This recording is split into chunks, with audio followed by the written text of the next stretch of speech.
2 nights. 2 completely different racetracks. 2 completely different worlds inside American motorsports. On one side, you have a 51-year-old retired legend climbing into a late-model stock car at a historic short track in Tennessee. On the other side, you have a mullet-wearing YouTube star handing someone a literal bush plane for winning a Crown Victoria race in Florida. Both events sold out. Both events generated national headlines. Neither of them involved a NASCAR Cup Series points race. And both of them might be the most important motorsport stories of April 2026. The numbers don't lie, the crowds don't lie, and the noise coming out of both of these weekends is impossible to ignore. So here is exactly what happened, why it matters, and what the people running American motorsports at every level should be paying very close attention to right now. Let's set the timeline straight before anything else, because the sequence of these 2 events happening back-to-back is part of what made this weekend so significant. On the evening of April 10th, the Freedom 500 roared to life at the Freedom Factory in Bradenton, Florida. Less than 24 hours later, on the night of April 11th, Dale Earnhardt Jr. was suiting up at Nashville Fairgrounds Speedway. 2 separate events. 2 separate audiences. 2 separate corners of the motorsports world. But as the weekend unfolded, a pattern became impossible to ignore. These weren't fringe events pulling in small curious crowds on a quiet weekend. These were sellouts. These were events generating the kind of word-of-mouth energy that no marketing budget in the world can manufacture or buy. This video is going to break both stories down fully, and then connect the dots on what they mean together, because the picture they paint when you put them side by side is one that every motorsports fan needs to understand. Dale Earnhardt Jr. is not someone who needs an extended introduction, but for anyone who wants the full picture, here it is. 2-time Busch Series champion. Son of the Intimidator. Winner of 14 consecutive Most Popular Driver awards during his active Cup Series career. A man who retired from full-time Cup Series competition in 2017 but never once lost the love of the fanbase that had grown up watching him race. The love was always there. It was just waiting for a reason to come back out into the open. In March 2026, Dale Jr. confirmed that he would race the number 8 Bass Pro Shops Chevrolet in the Cars Tour Tootsie's Music City Showdown at Nashville Fairgrounds Speedway. The reaction from fans was immediate and overwhelming. This was not the kind of announcement that gets buried on a sports ticker at the bottom of a screen at 2 in the morning. Fans started making plans. Fans started booking hotel rooms. People who hadn't thought about attending a short track event in years were suddenly checking the calendar and figuring out how far of a drive Nashville was from wherever they happened to be living. Nashville Fairgrounds Speedway itself carries enormous weight in American short track history, and that context matters here. This is a 0.596-mile oval with roots that run deep into the foundation of stock car racing in this country. Dale Jr. actually raced late models at that very track back in the 1990s. He knows the place. He has personal history there. But beyond his own connection to the facility, Nashville Fairgrounds Speedway has been in a fight for its survival for years. Land values in the surrounding area have skyrocketed. A soccer stadium sits nearby. Developers have had their eyes on that property for a long time. Every major event held at Nashville Fairgrounds carries a second meaning underneath the racing itself. It is a public argument, made in real time, that this track is worth saving and that the community around it still cares deeply. On race night, the grandstands at Nashville Fairgrounds Speedway were completely sold out. Not nearly sold out. Not mostly full with a few empty sections here and there. Sold out. Fans came from multiple states away specifically because Dale Earnhardt Jr. was in the field. Fans who hadn't been to a short track event in years loaded into their vehicles and made the drive because this was a reason worth showing up for. Dale Jr. finished 12th in the race, and the crowd did not care one bit about where he ended up in the final running order. In his post-race comments, Dale Jr. spoke about loving the track, finding it tougher than he remembered from his earlier years, and expressed genuine interest in returning to compete again. That detail carries real weight. A 12th place finish at a regional series event became one of the most widely discussed racing stories of the entire month, and that tells you everything you need to know about what Dale Earnhardt Jr. still means to this sport and its fans. The larger question this segment of the weekend raises is one that deserves a direct answer.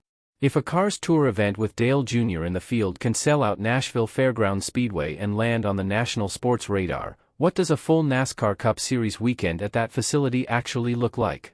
The argument for bringing top-level racing back to Nashville Fairgrounds is being made in sold-out grandstands by real fans spending real money on tickets and travel. Somebody just needs to be listening to that argument and acting on it. Now let's talk about Cleetus McFarland, because his story is just as important here, and it runs on a completely parallel track to everything that just happened in Tennessee. His real name is Lawrence Garrett Mitchell. He built his platform on YouTube with automotive content that was loud, chaotic, genuinely funny, and completely unfiltered. Burnouts, engine swaps, cars doing things their engineers never dreamed of in any design meeting. He built millions of followers by being exactly who he is, no corporate persona, no carefully managed public image, no polish layered on top of the real thing. Just pure, uncut passion for cars and the people who love them.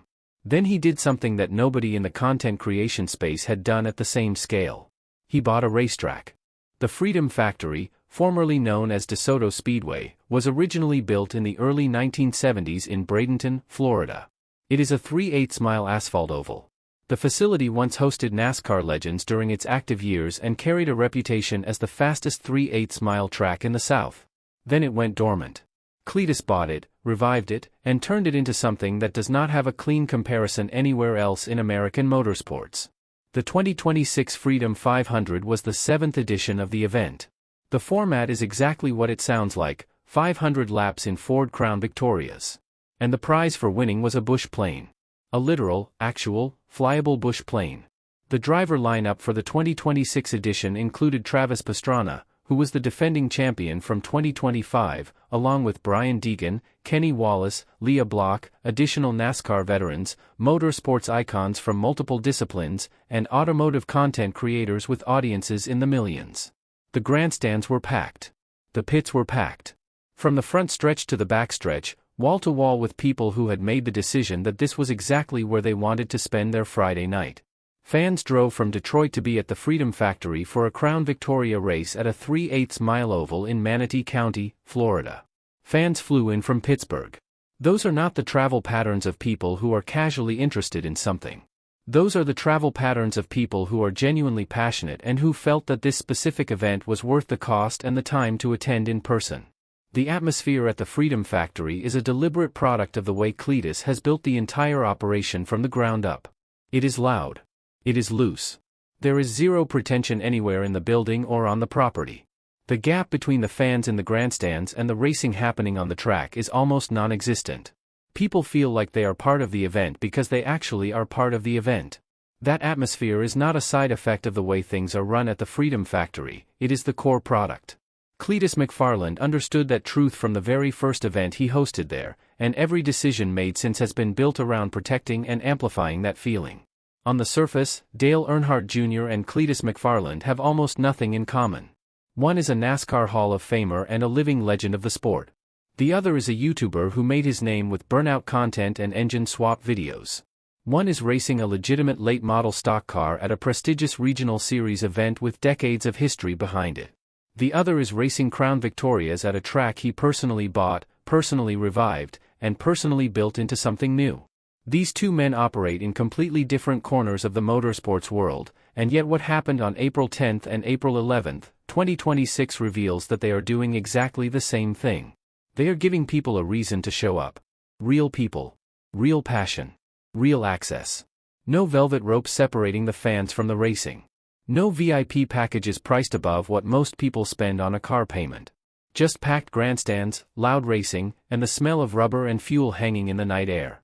Both events tapped directly into something that mainstream motorsports has been trying and often failing to recreate for years: nostalgia, authenticity, community, and the feeling of actually belonging to something larger than yourself when you walk through those gates. The sold-out events that happened on back-to-back nights in April 2026 are not a coincidence. They are a signal. Fans are not gone from this sport. Fans are not checked out or indifferent or impossible to reach. Fans are hungry for something worth showing up for. They just need a reason to make the drive on a Friday night, and when that reason exists, they will fill every seat in the building. The people running motorsports at every level, NASCAR, regional series promoters, track operators, anyone whose business depends on fans showing up, should be studying these 2 weekends with genuine attention and seriousness. When a Cars Tour event outdraws expectations because a beloved retired driver shows up at a historic short track that has been fighting for its survival, that is data. When a YouTuber sells out a revived 3/8 mile oval in Florida for a Crown Victoria race where the prize is a bush plane, that is also data. The common thread running through both of those data points is authenticity and access.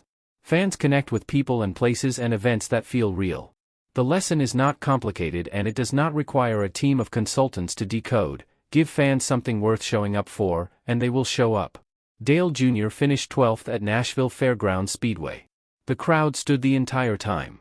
Cleetus McFarland handed someone a bush plane for winning a Crown Victoria race, and his fans lost their minds in the best possible way. By traditional motorsports metrics, neither of those outcomes should have generated the national attention and the genuine emotional energy that they produced. But they did. Because racing has never been purely about who crosses the finish line first. It has always been about the feeling inside that grandstand and the reason a person decides to drive 4 hours on a Friday night just to be part of it. If you are fired up about where American motorsports is right now and where it is heading, hit that like button. It genuinely helps this channel put these stories in front of more fans who care about them. And if you are not subscribed yet, this is the moment to do it, because stories like this one are happening every single week and you do not want to be the last fan in the conversation.